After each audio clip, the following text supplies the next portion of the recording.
ওহাবি ইমামের পিছনে নামাজ পড়লে নামাজ হবে কিনা?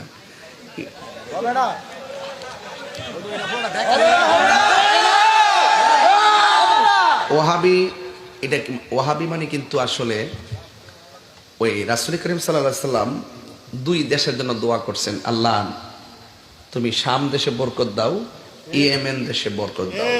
রাসূলকে প্রশ্ন করছে, নবী গো আপনি দুই দেশের লাগে দোয়া করছেন, নজদের লাগে দিয়ে দোয়া করছেন না? নজদ হলো বর্তমান যে রিয়াদ, সৌদি আরবে।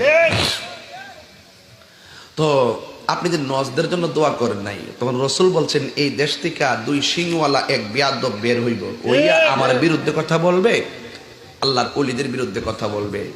তো ঠিকই নবীর কথা মোতাবেক ওই দেশ থেকে একটা বেয়াদব বাইরিছে যে এটা নবীর বিরুদ্ধে কথা বলে, এবং ওই লোকটা আইসাই যত উঁচু সাহাবায়ে কেরামের কবর রওজা মুবারক আছে এইগুলা ভাঙ্গা শুরু করছে, মাজারের বিরুদ্ধে, ওলি আল্লাহর বিরুদ্ধে ফতোয়া দেওয়া শুরু করছে।